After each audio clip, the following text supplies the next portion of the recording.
buy versus rent on a 400,000. Okay. So we'll have Evan pull that one up next here. Already there. Okay, so this is a $400,000 house that you're going to buy versus a $400,000 house that you're going to rent. So on the top left, you can see on buying year one, you got principal and interest, you got your taxes, insurance, PMI, all that stuff there. Total monthly expenses is $2,535.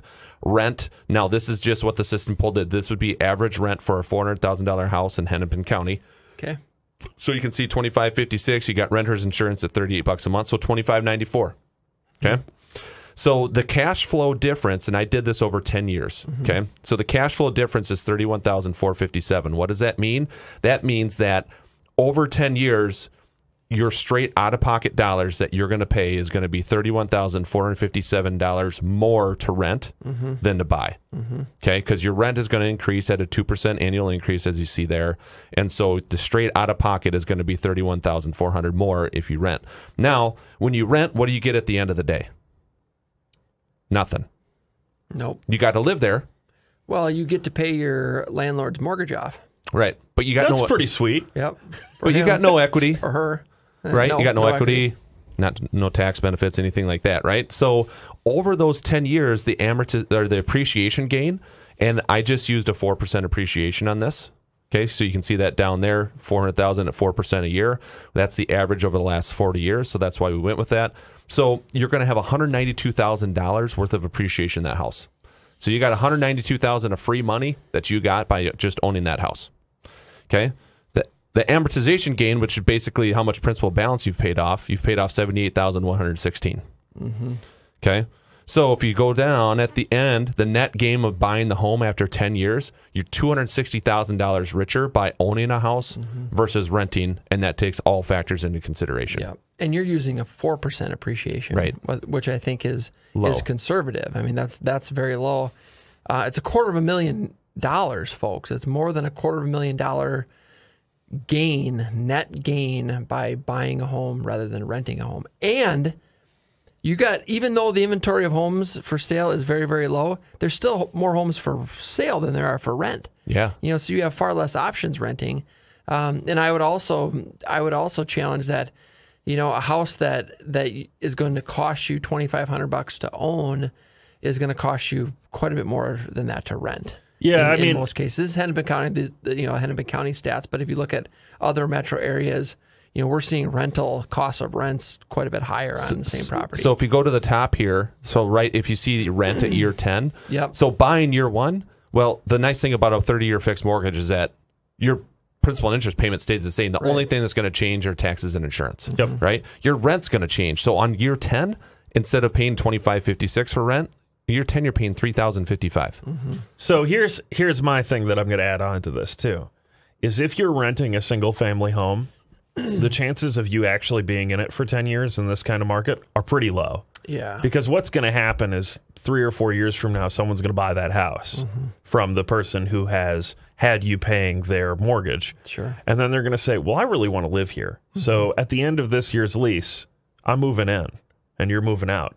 And so there's that where it's like, oh, well, not only do you have to deal with the fact that you're paying more per year, but you're also probably going to have to pay for a move in the middle of this, because I think the chances are very low that you're going to rent a comparable home for that whole 10-year stretch without hitting the boot. Yeah, I think that's absolutely true. I mean, there's far more stability in owning a home than renting. Yeah, the only way you're getting kicked out of your house if you own it is if there's a natural disaster or if you don't pay your mortgage. You should quit paying the mortgage. Right. But on rentals, you'll see most leases are a year.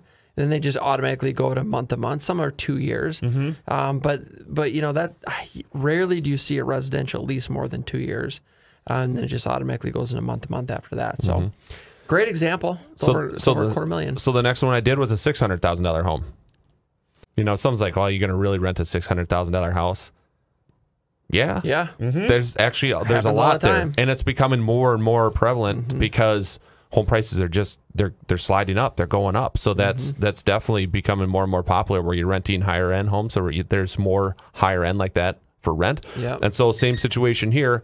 Buying year one, you can see your $2,656 for principal and interest. Your taxes is $895. That's taxes, insurance, PMI. That's the whole thing.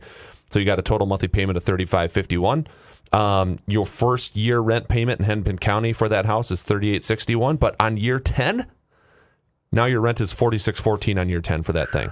So cash flow difference straight out of pocket when making your mortgage payments versus paying rent, $73,500 over 10 years. You can see that their home appreciated $288,000, and the amortization gain, which is your principal that you got, the buy down that you got there, is $111. So that's a total of $420,444 after 10 years.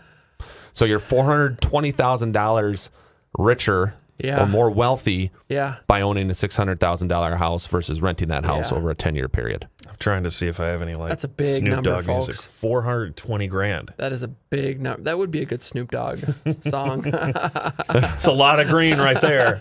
Look at that. $420,000. That's a whole nother house. That's that whole first house that we were talking about. It's the whole first house. So the other cool thing that this thing does, if you go to the bottom, you know, it goes year by year, right? So if you bought that $600,000 house and you had to sell it after year one, you were actually losing $5,400. Yep. Because this system takes in the cost to sell and things like that, right? And so people are like, well, 10 years, I probably won't be there 10 years. So I mean, it's really not that much, right? Well, you can look at it. After year two, you're $33,000 ahead. Yeah, look at year 4, 116 $116. It only takes 4 years, and you're $116,000 ahead of the game, and that's all factors coming into play. I think that's a key thing. There's a lot of people that think, well, you know, I'm moving to the Twin Cities for this job. It's a contract position. I'm only going to be there 2 or 3 years. Yeah. We might as well just rent because the housing market's crazy right now. I've literally had this conversation with someone. It's like, no.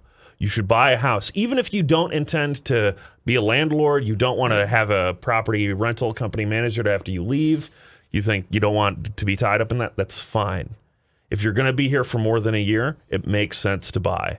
It absolutely makes sense to buy if you can make it happen. Yep. Yeah, this is a great example. And folks, whatever your budget is or whatever your price range is or whatever your current rental rate is, say you're renting, we can plug these numbers in for you. So we can put in what you're currently renting, we can put in what you want to buy, run all the numbers, and you can take a look at, you know, what it means over 1 to up to, you know, to 10 years. And we can adjust all this stuff too. If you think, well, my rent's going to be locked in for 3 years, there's going to be no gains. I know my landlord, I've got this great lease. That's great. We can adjust all those numbers, right? Yeah, we can adjust appreciate. I mean, literally everything in here is customizable. We just plug what you want to plug in and spits out this report, and you're good.